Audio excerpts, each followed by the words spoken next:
지금 장안에는 헌재가 4대4로 기각 판결을 내릴 것이다. 또 어떤 쪽에는 나경원 의원이 8대0일 거라고 했다.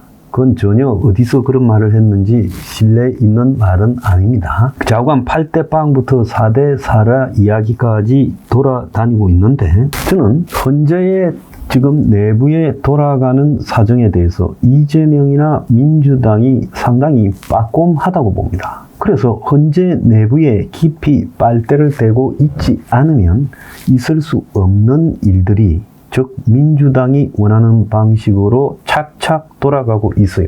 그러면서 지금 헌재 내부에서는 마은혁이 임명되더라도 8인 체제로 가서, 그래서 마은혁 경신 절차가 진행되더라도 마은혁 경신 절차 때문에 재판 선고 기일이 연기되는 일들이 없도록 해서 이재명의 공직선거법 위반보다 뒤로 헌재 판결이 가는 일이 없도록 하겠다. 이렇게 결론이 났다라는 이야기들이 들려오고 있고, 실제 이재명이 지금 대법원에서 빨리빨리 판결해라고 하면서 갱신 절차를 간소한다 했지만은, 대장동 재판과 관련해서 이재명 측 변호인들이 대장동과 관련된 이때까지의 바뀌기 전에 재판부의 내용, 그리고 증인들의 내용을 다시 다 들어야 된다고 해서 이재명 재판이 현실적으로 언제 이루어질지 모르는, 적어도 몇 달간은 대장동 재판이 지연될 상황입니다.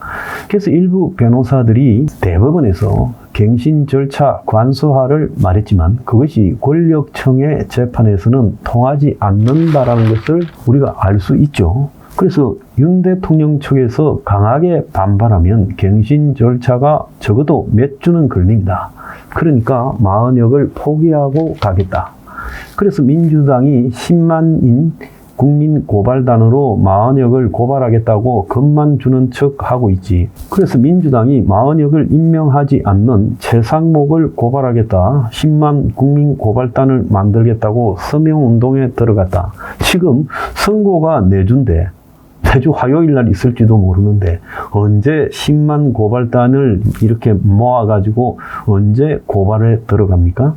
그래서 민주당이 저렇게 하고 있는 것은, 최상목이가 어제 국무회의를 열어서 의견을 물었지만 실제 많은 국무위원들이 다 임명해서는 안 된다고 버티고 있어요. 그럼 민주당이 가장 빨리 할 수 있는 거는 자신들의 과반수 의석을 이용해서 직대도 151석이 의결 종족수다.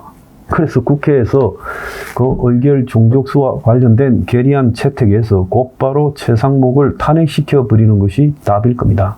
그러면 탄핵된 최상목은 대통령 탄핵 결과가 발표되고 한참 뒤에서야 결론이 나오겠죠. 그럼 민주당이 왜 이런 일을 안 할까요? 그래서 최상목을 탄핵시키고 곧바로 직대가 들어서서 마은혁을 임명하라고 협박하는 것이 효과적일 겁니다. 회유하고요. 근데 그렇게 하지 않는 것은 민주당 스스로가 현재 8인 체제에서도 전원 일치, 이견은 있었지만 그래서 결론은 사실상 만장일치로 판결을 내린다라는 부분에 큰 흐름의 변화가 없다라는 것을 빨대를 통해서 알고 있기 때문에, 최근에 민주당이요, 왜 집회를 했는데 사람이 안 모이는 줄 압니까? 자기들 내부에서 이심전심으로 탄핵 인용은 100%라 하니까 지금 좌파 진영에서 이미 끝난 결과를 가지고 뭐하러 데모를 하러 가냐, 지금 이러고 있다는 거예요. 그래서 민주당이 그야말로 헌재 내부의 일을 빠꼼하게 알고 있는 상황에서 이재명이나 민주당이 굉장히 당황해야 될 거 아닙니까? 만약에 4대4라면요, 난리가 나야 되죠. 그야말로 그 촛불들을 거리로 끌고 나와서 난리를 치고 헌법재판관들을 폭로하고 그야말로 시끌벅적해야 될 건데, 민주당은 상대적으로 조용하다. 이거는 뭘 의미하는가? 내부에서 자신들의 이 빨대로 보면 상황이 끝났다라고 보고 있고 여기에 변수가 없다 이렇게 생각하고 있어요. 그러면 이런 거를 갖다가 보완하는 문제는 뭔가 하면, 실질적으로 지금 윤통측이 원하는 헌법재판소 내부의 재판 절차나 과정 하나도 수용되지 않았고 단 일주일 더 해서 2번의 변론 기일을 연장한 것밖에 없었다. 그렇게 하더라도 애초 정한 목표 기일에 이상이 없다라는 겁니다. 그래서 저는요, 지금 이것들이 헌재하고 한 통속이 되어서 헌재 내부 일을 빠꼼하게 알고 있다, 이렇게 봅니다. 그래서 우리가요, 이런 부분들을 제대로 인식해야지. 지금 약판은 4대4로 기각된다는 사람의 말에 현혹되다가는요, 지금 문제가 심각할 거라는 거예요. 그래서 40여 기가 합류해도 헌재에서 8인 체제로 결정을 낸다. 이것은 탄핵에 자신 있다라는 이야기인 겁니다. 이 부분을 우리가 정확하게 이해를 해야 될 거예요. 자, 지금 갤럽이나 리얼미터 조사만 지금 좌파 언론들이나 중도 언론들이나 이런 것들이 대대적으로 설파하면서 탄핵은 100% 찬성이다. 또 탄핵은 100% 인용이다. 정권은 100% 교체된다. 이런 이야기를 하고 있고 국민의힘이 민주당에게 뒤지고 있다. 이런 말을 하고 있습니다. 그런데 뉴스피릿이라는 회사에서 여론조사 공정에 의뢰해가지고 3월 5일까지 조사한 내용에 따르면 윤통을 지지한다는 것이 48.8, 그리고 반대하가 50%라는 거예요. 그러니까 찬반이 거의 일치하고 있고 보수층이 거의 다 결집했고 중도층까지 결집하고 있다는 겁니다.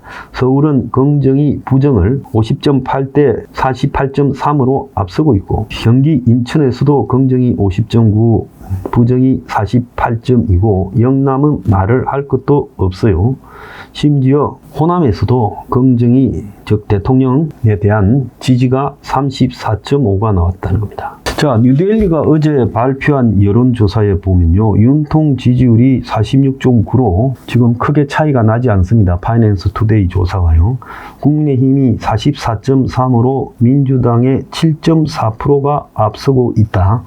이런 이야기도 나왔고, 또 윤탄핵 기각이 상승세로 47.2로 과반에 접근하고 있고 헌법재판소가 불공정하다는 것도 46.9가 나왔어요. 그리고 선관위가 감사원에 감찰 받아야 된다도 53.8, 그리고 이재명 유죄 선고해야 된다도 51.9, 무죄는 39.4, 그리고 이재명 공직선거법 위반을 대선 전에 대법원이 선고해야 된다가 59.3이 나왔습니다.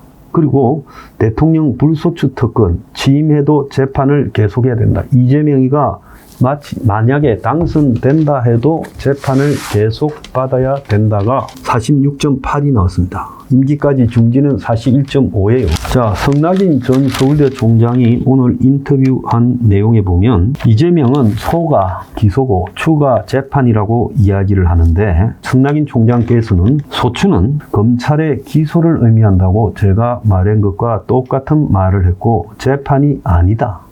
헌법이나 형사소송문 조문만 보더라도 대통령이 아니라 대통령 할아버지라도 취임 전 범죄 혐의를 받아온 재판은 계속 받아야 되는 것이다.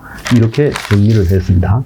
자, 그래서 지금 이 한국의 수많은 언론조사가 가짜 조작된 여론조사를 퍼뜨리고 있습니다. 그런데 실제 보수층에서 하는 조사는 정반대의 결과가 나오고 있는데 이런 여론조사들은 묻히고 있어요. 또 이재명의 소추에 대한 개소리에 대해서 이 성낙인 서울대 총장이 정리를 했습니다. 그래서 이 문제에 대해서는요, 언론들이 이재명을 위해서 선동하고 이재명에 불리한 것은 입을 다물고 있다. 이렇게 해석해야 될 거라 봅니다.